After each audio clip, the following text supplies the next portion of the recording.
las movidas empresariales, las divisas y la economía. Todo en el mundo de los negocios en Recap Blue. Bienvenidos a este nuevo recap a los negocios Blue. Hoy hablaremos de cómo le fue a los mercados en otra jornada bastante volátil producto de los aranceles decretados por Estados Unidos y China. También de cómo le irá el dólar la próxima semana y de la reforma pensional. Comenzamos. En Recap, indicadores económicos. Pero antes de conocer las principales noticias del día, ¿cómo le fue a los indicadores más importantes en la jornada de este viernes?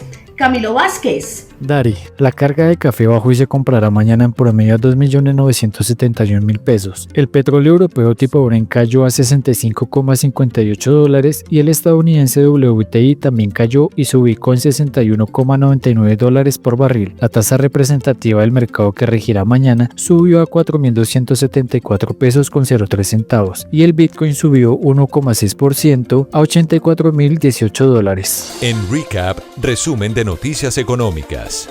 Iniciamos este resumen de noticias con el comportamiento de los principales mercados en el mundo, y es que tras un jueves negro, este viernes las principales bolsas se desplomaron como respuesta a los aranceles ya anunciados por Estados Unidos, pero en esta oportunidad lo hicieron con mayor fuerza tras la respuesta del gobierno chino. Camilo Vázquez. Los principales índices de Wall Street se desplomaron más de un 5% este viernes, arrastrados por el temor a una guerra comercial total entre Estados Unidos y China, luego de que Pekín respondiera con represalias arancelarias al paquete impuesto por Donald Trump. La caída semanal del Standard & Poor's 500, Nasdaq y Dow Jones marcó su peor desempeño desde marzo de 2020, mientras que los mercados europeos retrocedieron cerca del 6%. A pesar de un sólido reporte laboral en Estados Unidos, el miedo a una recesión global crece, alimentado por advertencias sobre inflación, tensiones diplomáticas y la incertidumbre sobre la duración del conflicto comercial. Y en medio de este escenario tan complejo, ¿qué pasará con el dólar la próxima semana luego de subir en esta sesión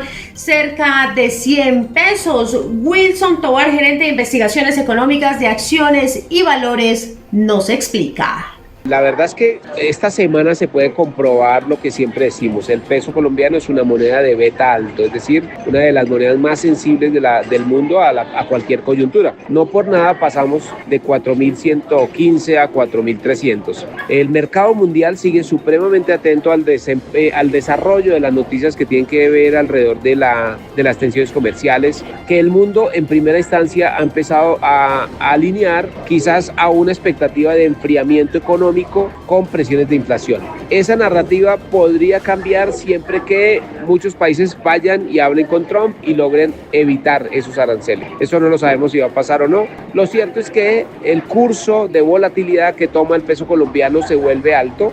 La semana entrante tenemos datos de inflación en los Estados Unidos y en ese contexto no creo que sean tantos drivers en el mercado. Realmente el mercado va a estar muy enfocado en si realmente hay algo que pueda calmar los ánimos, pero de no darse ese driver, encontramos que el peso colombiano puede llegar a encontrar el norte de 4.350, esa es nuestra primer parada, y de encontrar algo de parte de calma porque tendremos resultados corporativos, y si los empresarios no están viendo tan catastrófica la situación, pues podemos volver a buscar rango a 4.230. Entonces, como ves, un amplio rango teniendo en cuenta que el régimen de volatilidad ha cambiado y sigue siendo bastante más alto de lo que teníamos anteriormente. Y este fuerte desplome que han registrado las principales bolsas en el mundo, ¿cómo podría impactar el ahorro pensional de millones de colombianos? Andrés Herrera, vicepresidente de inversiones de Colfondos desde Cartagena, nos cuenta. La caída de las bolsas de las últimas dos jornadas es más parte de lo que siempre ocurre en los mercados. Los mercados siempre tienen correcciones, siempre tienen volatilidad, en donde hemos visto esto no solamente este año, sino el año pasado tuvimos correcciones también, que pronto la gente más recordará seguramente una corrección bastante fuerte fue en la pandemia. y vimos las mismas correcciones que estamos viendo hoy en la bolsa. Aquí lo importante es tener en cuenta que los ahorros pensionales por su naturaleza son de largo plazo. Estamos hablando de 20, 30 años, en donde se ha demostrado históricamente que estas correcciones pues no juegan un papel importante en el plan pensional de los afiliados. Y seguimos hablando de aranceles, porque en Colombia sin duda el café, uno de nuestros productos insignia, tiene como principal destino Estados Unidos, por lo que también se verá impactado.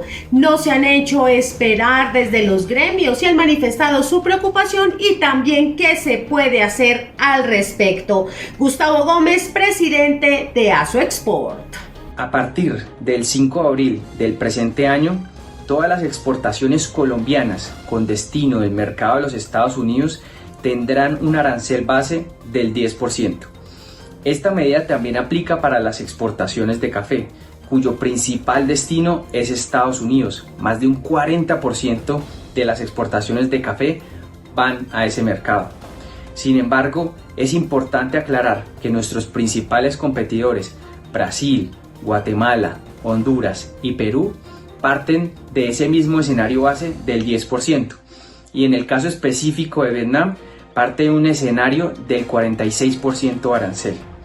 Sin duda alguna, esta medida traerá retos importantes para los exportadores y comercializadores de nuestro café colombiano en los Estados Unidos, pero seguiremos trabajando de la mano del Gobierno Nacional, de la Federación Nacional de Cafeteros y de las asociaciones de tostadores en Estados Unidos para que nuestro café pueda seguir entrando de manera competitiva y eficiente a nuestro principal mercado de exportación. Se conocieron las más recientes minutas del Banco de la República. En esta se afirma que la claridad fiscal abriría espacio para bajar las tasas de interés. La Junta Directiva del Banco de la República decidió mantener la tasa de interés en 9,5% en un contexto de avances macroeconómicos, pero con persistentes riesgos fiscales. Según las actas de su última reunión, aunque la inflación ha bajado, sigue por encima de la meta del 3% y preocupa el reciente aumento del déficit del gobierno central y las dificultades para financiar el presupuesto de 2025. Los directivos alertaron que la incertidumbre fiscal reduce el margen de maniobra de la política monetaria y podría afectar la credibilidad del banco. Una señal clara de sostenibilidad fiscal mejoraría la confianza del mercado y abriría espacio para eventuales reducciones de la tasa en el futuro. Uno más que se suma a impulsar el sector vivienda en Colombia. BBVA anunció la reducción en las tasas de interés y la ampliación de financiación para la vivienda de interés social. BBVA anunció mejoras en su portafolio de créditos hipotecarios, incluyendo una reducción de tasas de interés y un aumento en el porcentaje de financiación para vivienda de interés social BIS. Entre las medidas destaca el leasing habitacional BIS en pesos, que permitirá financiar hasta el 90% del valor de la vivienda, y una disminución de 1, puntos porcentuales en la tasa de interés para clientes con nómina en el banco. Estas condiciones, disponibles desde abril de 2025, buscan facilitar el acceso a vivienda y dinamizar el sector construcción. Este viernes también se conoció que Nuam, que integra las bolsas de Santiago, Lima y Colombia durante el 2024, creció a doble dígito en ingresos y utilidades. Nuam cerró 2024 con ingresos consolidados de $147,6 millones, un aumento del 13% frente a 2023, y utilidades por $38,1 millones, lo que representa un crecimiento del 22%. La capitalización bursátil del mercado integrado llegó a $321 mil millones, mientras que los ingresos por negociación en renta variable, fija y derivados crecieron un 14%. Nuam propuso aumentar el dividendo por acción a $0,12 por acción, 30% más que en 2023, y modificar su política para distribuir el 70% de sus utilidades, lo cual será votado en la Junta de Accionistas del 24 de abril. Hasta aquí este primer recap a los negocios Blue. En instantes estaremos con el presidente de Asofondos. Las movidas empresariales, las divisas y la economía. Todo en el mundo de los negocios en Recap Blue. Y volvemos a este recap con información desde Cartagena, porque Negocios Blue y Data y FX estuvieron presentes en el último día del Congreso de Asofondos. Allí conversamos con Andrés Velasco, él es presidente de Asofondos, quien habló sobre los posibles efectos de una reforma pensional, qué pasaría si no se aprueba y también qué estrategias viene manejando el gremio para mejorar la cobertura del sistema.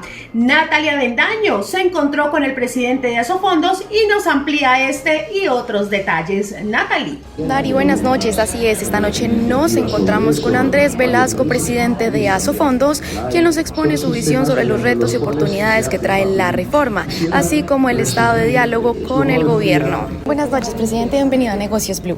Buenas noches. Bueno, presidente, comencemos con lo de la reforma pensional que está en curso en este momento. ¿Cuál es su evaluación sobre el impacto que va a tener esta reforma y cómo se está implementando? ¿Cómo van con su implementación?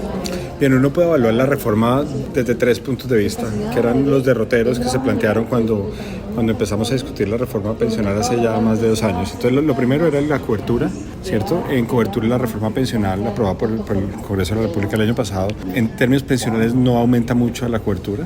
Lo que tiene es un pilar solidario, que es un pilar presupuestal, que ya depende del presupuesto de la nación. Sin embargo, la cobertura pensional pues, depende de otras cosas del mercado laboral, la participación de los colombianos en el mercado laboral, la tasa de desempleo de largo plazo, la formalización de la economía. Entonces, en ese sentido, la reforma pues, no avanza de forma contundente. La segunda dimensión es la dimensión de la sostenibilidad fiscal, y en esa dimensión es tal vez donde la reforma saca peores notas, porque el pasivo pensional de los colombianos pasa de 100% del Producto Interno Bruto a 160% del Producto Interno Bruto. Y en la dimensión en la que realmente sí se avanza es la dimensión de la equidad, porque los subsidios del gobierno que antes iban hasta 25 salarios mínimos, ahora están acotados a 2.3 salarios mínimos a partir de la implementación de la reforma. Hablando de lo que tú dices de la cobertura, ¿cómo están haciendo para el tema de los trabajadores informales o independientes que no cotizan en este momento? Sí, recordemos que la reforma tiene varios pilares. Entonces la población que no cotiza, ¿cierto? O que cotiza menos de las 1.300 semanas necesarias para pensionarse, 1.000 en el caso de las mujeres, pues esa población va a caer en el pilar semicontributivo, se llama, que es un pilar que, dependiendo si se está en pobreza o vulnerabilidad, tiene derecho a ser elegible para el pilar solidario. Si no está en pobreza o vulnerabilidad, esos trabajadores les van a devolver los recursos cotizados corregidos por inflación con una rentabilidad del 3% y un subsidio del gobierno que va a depender si son mujeres del 30%, si son hombres del 20%. Presidente, y con el tema que dicen, digamos, la gente está envejeciendo y no hay tantas personas naciendo o cotizando, ¿cómo van a hacer eso a largo plazo? Es una de las grandes preocupaciones que nosotros identificamos y señalamos desde el sector privado, desde los fondos privados. El sistema pensional colombiano pasa a ser muy dependiente de los recursos públicos, porque el régimen de prima media pues va a acoger a toda la población trabajadora va a estar afiliada a Colpensiones, y Colpensiones pues tiene un mecanismo pensional que depende de las generaciones jóvenes pagándole pensión a las generaciones de los adultos mayores, y en la medida en que la población se envejece, pues eso va a ser más complicado y el Estado, a la nación le va a tocar entrar a transferir los recursos que sean necesarios transferir para poder pagar las mensualidades futuras. Entonces, el envejecimiento de la población reta de forma importante el régimen de prima media al cual se dirige en su mayoría la reforma pensional aprobada el año pasado. Presidente, ¿qué pasa en este momento si la reforma se cae en la Corte? Entonces, hay cosas que ya se han hecho con el velo de legalidad de la reforma actual. Por ejemplo, la ventana de oportunidad de traslado. En ese caso, las personas que se hayan trasladado aprovechando una ventana de oportunidad, pues esos traslados muy probablemente van a quedar en firme por el velo de legalidad que existe. Si la reforma llega a ser declarada inexequible o parcialmente inexequible con problemas subsanables en el Congreso, es posible que regrese al Congreso de la República y pues tendremos que ver qué pasa. Desde los fondos de pensiones lo que nosotros pedimos es claridad jurídica. la Corte debe decidir en su sabiduría lo que considere que es mejor y lo que considere que es más justo desde el punto de vista del procedimiento legal. Para nosotros lo importante es que lo haga lo más rápido posible porque la implementación de la reforma ha sido todo un reto y tenemos que estar listos para el 1 de julio en caso de que la reforma sea declarada exigible. ¿Cómo sería la competencia, digamos, ahorita que se reparte entre Colpensiones y estos fondos privados?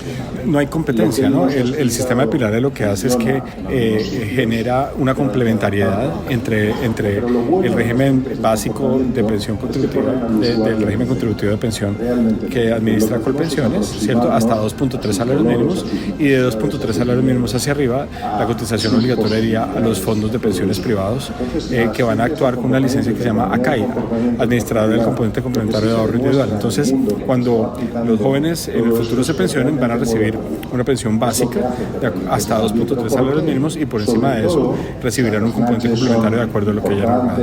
Presidente, ya para terminar, ¿cómo ha sido como el diálogo con el gobierno y la Corte o el Congreso para formular todo este tema de la reforma pensional?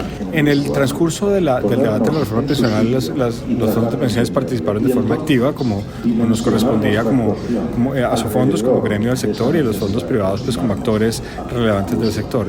Pero ya una vez pasada la reforma, pues nos hemos puesto en modo de implementación y tenemos silla en el Comité de Seguimiento Operativo instaurado por el Ministerio de Trabajo, que era una parte de la Ley 2381, crear esa mesa de seguimiento. Y en esa mesa de seguimiento básicamente lo que hacemos es hacer cronogramas sobre cómo podemos adaptar muy rápidamente los sistemas para poder responder con el nuevo sistema a partir del 1 de julio.